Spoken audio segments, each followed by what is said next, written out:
അസ്സലാമു അലൈക്കും. അൽഹംദുലില്ലാഹ്.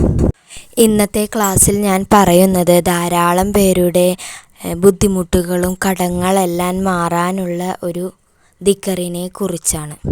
ഒരാഴ്ച നിങ്ങൾ ഈ ദിക്കർ ചൊല്ലി നോക്കൂ. ഇൻഷാ അല്ലാഹ് അത്ഭുതകരമായി നിങ്ങളുടെ കടങ്ങൾ അല്ലാഹു നീക്കിത്തരും.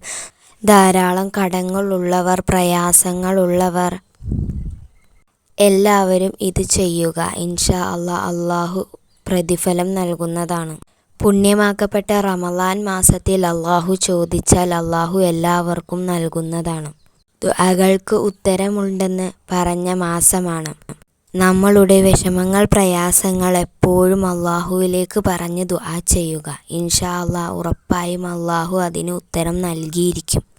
ഈ റമളാൻ മാസം വെറുതെ കളയരുത്. എപ്പോഴും അല്ലാഹുവിലേക്ക് ചോദിക്കുക. ബുദ്ധിമുട്ട്, പ്രയാസങ്ങൾ അല്ലാഹുവിലേക്ക് പറയുക. അല്ലാഹുവിന് മാറ്റാൻ കഴിയാത്ത ഒന്നും ഈ ദുനിയാവിലില്ല.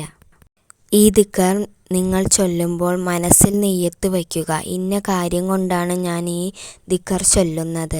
അതിൻ്റെ പ്രതിഫലം ലഭിക്കാൻ എത്ര വേണമെങ്കിലും നിങ്ങൾക്ക് കണക്ക് വെച്ച് ചൊല്ലാവുന്നതാണ്. എല്ലാ ദിവസവും ഇത് പതിവാക്കുക.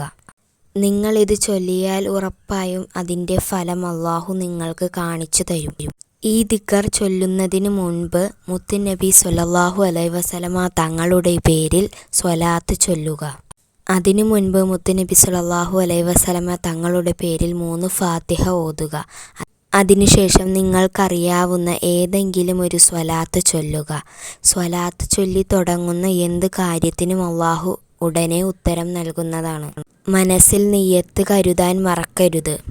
ഈ പറയുന്ന ദിക്ർ 33 തവണ ചൊല്ലിയതിനു ശേഷം സ്വലാത്തുൽ ഫാത്തിഹ ഓതുക. അത് 11 എണ്ണം ഓതണം. 33-ൽ അധികരിപ്പിച്ചാലും കുഴപ്പമില്ല. ഒരാഴ്ച നിങ്ങൾ ഇത് ചെയ്തു നോക്കൂ. അത്ഭുതകരമായി ഫലം നിങ്ങൾക്ക് നൽകും. കടങ്ങളുള്ളവർ, ലോൺ ഉള്ളവർ എല്ലാവരും ഇത് ചെയ്യുക. ലാ ഹൗല വലാ ഖുവത ഇല്ലാ ബില്ലാഹിൽ അലിയിൽ അളീം.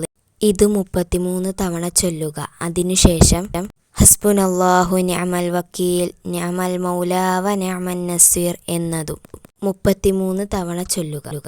ഒരാഴ്ച നിങ്ങൾ ചൊല്ലുക. ഇൻഷാ അല്ലാഹ് അല്ലാഹു ഉറപ്പായും പ്രതിഫലം നൽകുന്നതാണ്.